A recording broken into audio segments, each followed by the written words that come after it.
इमरान खान गंद है, गंद का सफाया होना चाहिए। हकीकत आज भी मैं कहूँ पख्तूनख्वा के 3 स्टेक होल्डर थे कल तक, ANP, मौलाना फजलुर रहमान और मुस्लिम लीग। आज सूरत ये है कि मौलाना MN बनने के लिए बलूचिस्तान, ML वली खान सेंटर बनने के लिए बलूचिस्तान, अमीर मकाम की अपनी सीट पर एतराजात ही एतराजात। ये कैसा गंद है जिसने आप सारों को सुबह बदर कर दिया, आप सारों का सफाया कर दिया।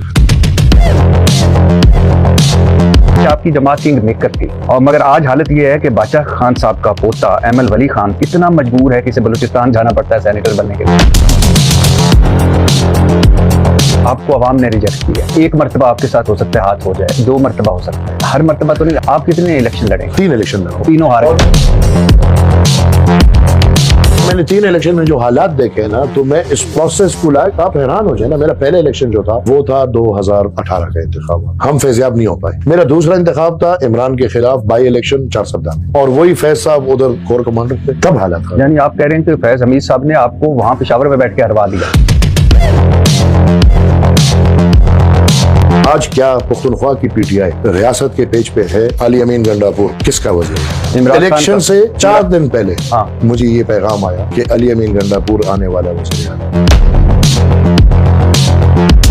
एक सेनेट की सीट के लिए आपने शनाख्ती कार्ड का पता वली बाग 4 सद्दा से तब्दील करके कासी किला, अरबाब हाउस, खुदादाद रोड, क्वेटा दर्ज कराया। बादशाह खान साहब खानदान पर इतना जवाल तो मैंने कभी सोचा भी नहीं। आप नहीं समझते कि आपने एक सेनेट की सीट के लिए अपने आबाओ अजदाद का इज्जत और वकार दाव पे लगा दिया? नहीं।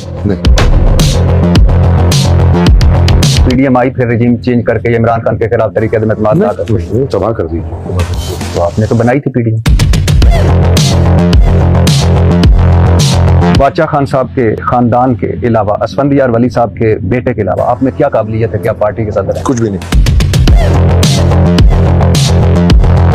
आपने एक बार जब कायद-ए-आज़म मोहम्मद जिन्ना के हवाले से बयान दिया कि कायद-ए-आज़म पाकिस्तान का पहला सियासी कैदी है, फिर आपके ये अल्फाज के कायद-ए-आज़म जिंदगी भर हथकड़ियों में रहे और इन्हीं हथकड़ियों के साथ वो कब्र में जा घुसे, तो उस दिन ना मुझे दुख हुआ। फिर जब वली खान साहब की किताब है हकायक है, जब ये पढ़ी तो मुझे ऐसा लगा कि जो कुछ आपने कायद-ए-आज़म साहब के बारे में कहा है, आपने तो कुछ कहा ही। वो लिखते हैं कायद-ए-आज़म बुरे, मुस्लिम लीग बुरी, अंग्रेज बुरा, अच्छा था तो कांग्रेस अच्छी थी, खुदाई खिदमतगार मतलब ये खुद अच्छे थे।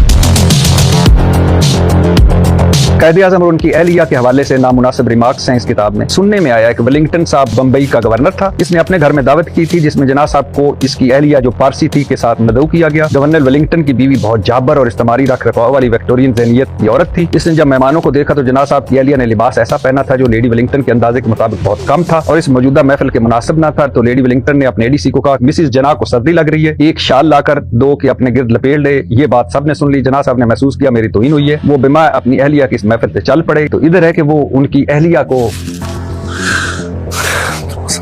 ठीक है। सफ़ा नंबर 70 पे जना साहब के मजहब पर वार करते हैं। इसकी वजह जना साहब का ख्वाजा इस्माइली आगा खानी होना था जिन्हें उलमाए मुसलमान नहीं गिरदानते। जना का नाम असल में माम वाली जीना सर आगा खान की वालदा मोहतरमा लेडी अली शाह ने ख्वाजा रवायत के मुताबिक रखा था। यही वजह कि आम मुसलमान उलमा इनके मुखालिफ थे। सर मैं तो कायद-ए-आज़म साहब को पक्का और सच्चा मुसलमान समझता हूँ। जुमा खान सूफी साहब की किताब फरेब नातमाम, शेरपाव की हलाकत का मंसूबा मुकम्मल तौर पर आला लीडरशिप ने तरतीब दिया था। अफगानिस्तान का वजूद पख्तूनिस्तान की कौमी वादत पर मुनहसर है। अगर एक न रहा तो दूसरा भी नहीं रहेगा। तो मैं वली खान साहब सरदार दाऊद को यह बावर कराते रहे कि तमाम पश्तून और बलोच न सिर्फ नैब के साथ हैं बल्कि एक भरपूर जंग के लिए आमादा भी हैं। अजमल खटक के घर हेडक्वार्टर ने बहुत अहमियत हासिल कर ली थी। तरबियत याफ्ता जवान अपनी ट्रेनिंग के इख्तिताम पर मुख्तलिफ रास्तों से पाकिस्तान वापस हुए। ये लोग अपने साथ असला, गोला बारूद, टाइम बम, ग्रेनेड और दीगर मवाद पाकिस्तान ले गए। जाते ही इन लोगों ने प्लान के मुताबिक दहशतगर्दाना कार्रवाइयां शुरू की। वली खान साहब का ख्याल था कि अगर हमने मुअस्सर तशद्दुद का रास्ता इख्तियार किया, अफगानिस्तान मजबूर होगा पुश्तनाई के लिए हमारी मदद करे। इससे पहले यहिया खान के जमाने में कुछ इस तरह की फजा बनाने की कोशिश की गई थी। हिंदुस्तान आजाद हुआ, पाकिस्तान बना। पाकिस्तान जब बन गया, आप तमाम कॉरिडोर्स में जाएं, पहले 3 साल, 2 साल, 1 साल आपके इधर जो भी था अंग्रेज, फाइनेंस सेक्रेटरी अंग्रेज, इंटीरियर वाला अंग्रेज, बाकी अंग्रेज, ये कैसे सर? लेकिन हमारा गवर्नर जनरल कायद-ए-आज़म इंडिया का दूसरा गोरा था। तराना पाकिस्तान के खालिक हफीज जलंधरी भी फौजी भर्ती के लिए रेडियो गीत लिखते थे। इस जमाने का मशहूर गीत मैं तो छुए को भर्ती कर आई रहेगी, इनका लिखा हुआ ये गीत लिखने के काफी शौकीन थे। लिहाजा बाद में कौमी तराना लिखने पर भी इनकी और ZS बुखारी की तू तकार हुई थी। पहले उन्होंने ये तजवीज दी थी कौमी तराना सूरह फातिहा होनी चाहिए, ये तजवीज मुस्तरद कर दी गई थी। अब इस्लाम के नाम पे मुल्क बनाओगे तो सूरह फातिहा को तो तराना बनाना पड़ेगा।